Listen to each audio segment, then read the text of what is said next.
Thank you, Julie. Okay, good evening, everybody. Welcome to the webinar, How the Natural Behaviours of Horses Can Influence Management Choices. As Julie said, I'm speaking from the UK, so it's morning here, a nice sunny morning for a change. Yeah, so we'll get going. Hopefully you can all hear me okay. So, first of all, wild, feral, domesticated, large and small horses all share common ancestry. And they all share common physiological and behavioural traits. They all have the same. Selective breeding may have altered the size and shape of horses, but their innate behaviours have changed very little, if at all.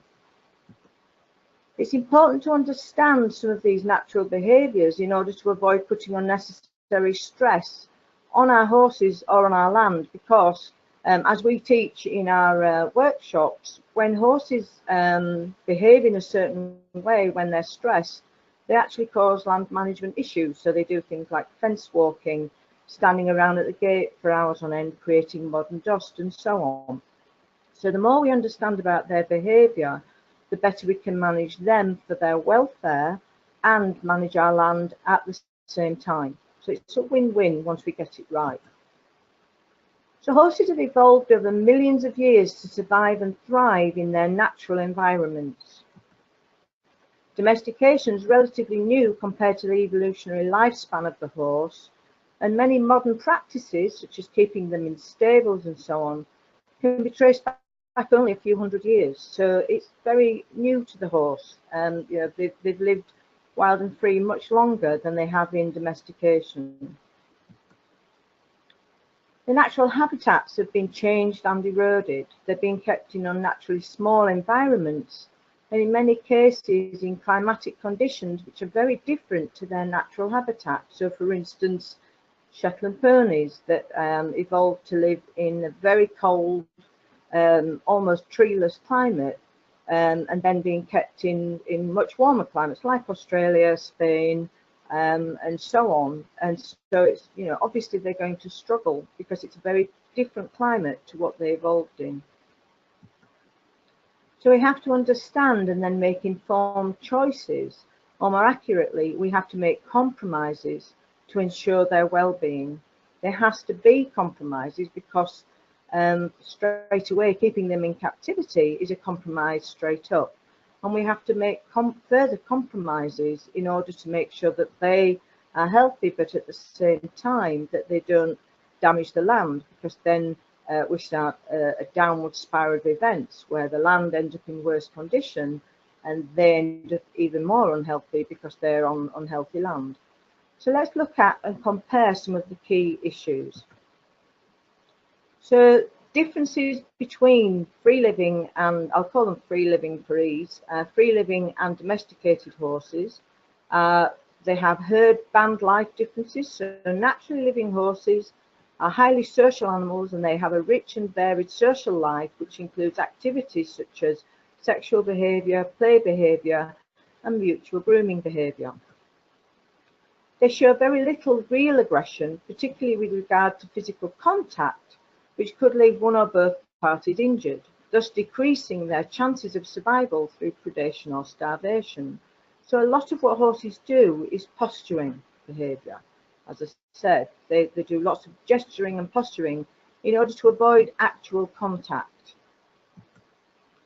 These bands of horses are very stable, the same core of horses often living together for many years and actually often for life. These groups can be mixed gender or same sex, so we get bachelor groups. Some bands may even have more than one stallion, so some bands even have more than one stallion even though they're mares in the group. There's no hard and set rule about groups of horses in the free-living situation. There's lots of variations seen. Free-living horses often pair bond with another horse in the group that's similar in age, size and sex, and these bonds are also often for life. In a resource-rich area, some of these smaller bands may even share space and socialise. So for instance, these bands might separate at certain times of the day, but then at other times of the day they all come together as one large group, and socialise together, and that includes stallions within those individual groups and so on. So it's quite incredible, really, because people often imagine that stallions won't let other stallions near their mares. They're still keeping an eye on things, but they are actually all socialising together. Youngsters learn from interacting with parents, older siblings, and other herd members, so they learn by watching other horses. So domestic horses, these often also form bonds, domestic horses, but these relationships can be changed or severed at any time. Settled herds of domestic horses tend to be more passive if the group members are reasonably constant, but as we know, this is often not possible with domestic horses because those horses are often, for instance, if the horse is an adjustment yard, there's often new horses coming and going all the time. And this can disrupt the groups quite significantly.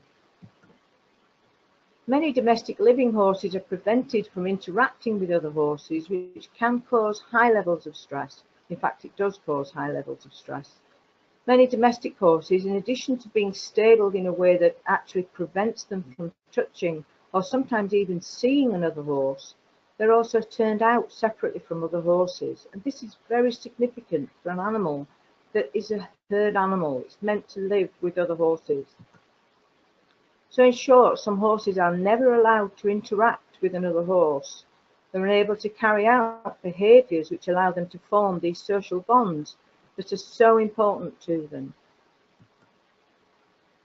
So group decisions and choice differences between free living horses and domestic horses. Naturally living horses are able to make group and individual decisions about where they want to be throughout the day. They can seek out shade or shelter. They can choose when to begin grazing and when to snooze. They can choose when to go to higher ground or lower ground, and they can choose their own companions from within the herd that they live in, or they can choose how much individual space they need, if that's what if they like. Domestic living horses usually have no control over where they are at any point in their lives. They can be confined to a stable 24/7 or have free access to grassy pasture, but their range is always restricted by walls or fences. They might be unable to get to higher, drier ground if necessary, so they might be forced to stand for hours in wet, muddy conditions when it's raining, for instance. Likewise, if they're turned out in an area without shade or shelter, they're unable to do anything about the situation if the weather is very hot or very cold. And they're totally reliant on humans for water, food, shade and shelter, and they can't usually choose their own companions because we decide who they're going to be for them. Weight gain and weight loss cycle differences. Naturally living horses go through cycles of gaining and losing weight throughout the various seasons of the year. They overeat during the good times to put down a layer of fat, which enables them to survive in the leaner times. In winter or drought, they lose this excess weight that they gained. Most free-living horses come out of winter slightly underweight and gain condition quickly on the energy-rich spring grazing. They tend to have a balanced diet throughout the year as different plants become available throughout the year, and they eat a much more fibrous diet in the winter months, for example.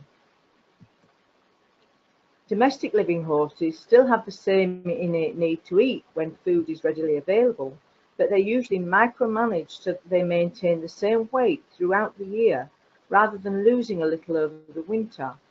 This means that they are already in good condition when pasture's starting to regrow in the spring or wet season, and their internal biochemistry has not been reset by them losing weight over the winter, which is what happens to free-living horses.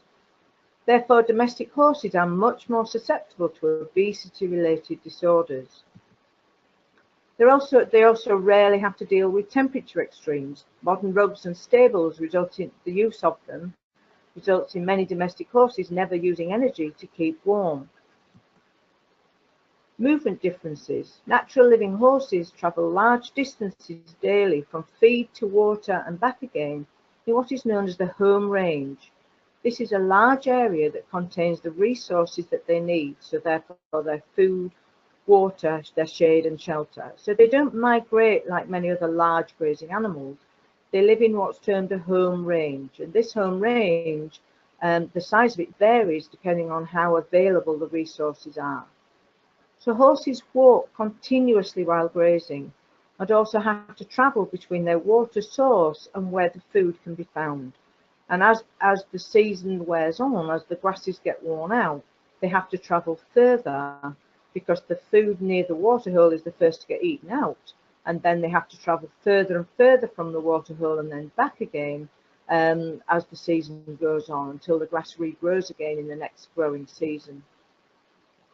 So if food and water is scarce, their home range will tend to be larger.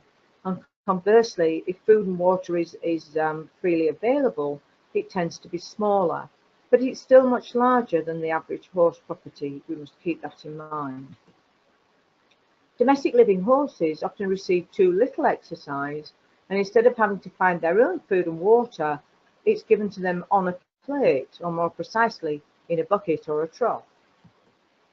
A domestic horse does not usually have to travel very far, sometimes not at all in the case of a fully stabled or yarded horse during each day and night to eat and drink. Dependent on the type of pasture they're kept on, if they're fortunate enough to get turnout, in the domestic situation, a horse will also walk continuously while grazing if they're turned out on good biodiverse pasture, so that's pasture that has a variety of plants in it. But if they're turned out on poor, that's short monoculture or bare pasture, they don't tend to move much at all, because very interestingly, grazing and walking are linked behaviours. Without plants to graze, a horse sees little point in moving, and they'll miss out on the benefits of lots of slow, steady movement. So domestic and wild feral horses have the same innate behaviours and needs. How we keep domestic horses can put pressure on them, and what changes can we make to reduce these stresses? So whenever possible, we should be aiming to keep horses in herds or have them in what's called group housing. Same sort of thing really, but that means horses can even be kept off pasture, but can still be kept in groups. So they can have, for instance, large group shelters, large turnout areas that should be surfaced and so on, but they can still live in these herds. This reduces lots of stresses for them and enables them to make strong bonds with other herd members. We can try to increase movement with lots of slow, steady walking for many hours if possible. So improving biodiversity in the paddock will increase movement. It's incredible how much of a difference it makes. If horses are overly confined, so for instance, if you don't have the pasture, and that might be because the weather conditions are not right at the time, it's too dry or too wet, then you need to find alternate ways of providing exercise. So for horses that are confined, then they might need either riding more or in hand work, walking in hand. There's all sorts of things you can do to increase that exercise for those confined horses. We need to aim to create a home range for our horses. And we go into this in detail in our talks and in our books, basically creating what we call an equicentral system, where the horses walk between where the pasture is back to where the water is and where the shelter is and so on. We also need to think in terms of aiming to provide the 3 F's, that's forage, friends and freedom. So forage, horses need a very high fibre diet. Remember, a horse is basically a fibre processing animal. He turns fibre into manure, which grows more fibre, which they eat again, and the cycle goes on. Friendship. Remember, horses are herd animals. Everybody knows this, but not everybody acknowledges it. They need interaction with other horses for skincare, support, stimulation, education, etc. Very, very important to horses. Freedom. We need to provide freedom to choose as much as possible, and this will vary from situation to situation, but make it your aim to provide freedom, even if it's just for a few hours a day, even if it's just for an hour a day. It's still better than having a situation where you dictate every step your horse takes, which at one extreme, where a horse is confined in a stable, is what happens. The horse is either in the stable or ridden or exercised by a human. But we need to provide as much freedom as possible. So provide an environment where horses have choices about where they stand, when they want to graze, loaf, snooze, and spend time with companions, etc. It's usually quite possible to do this. It might take some management changes. For some people, quite a lot of management changes. For other people, not many at all. But this is what we teach. So stick with us, and we'll teach you how to do that if you're interested in learning more. Make sure you join our mailing list, which is on the website equiculture.net. Also, if you're not already in it, we have a very active, absolutely fantastic Facebook group called Equicentral Central, with many new posts going up on a daily basis. It's just a fantastic group, so join that if you're not in it already. Also, we're about to launch a brand new course called Horse Management for the 21st Century. So if you're on our mailing list or in the Facebook group, you'll hear all about that as well. So that's the end of this short webinar. Thank you very much for listening, and I'll take a couple of questions now.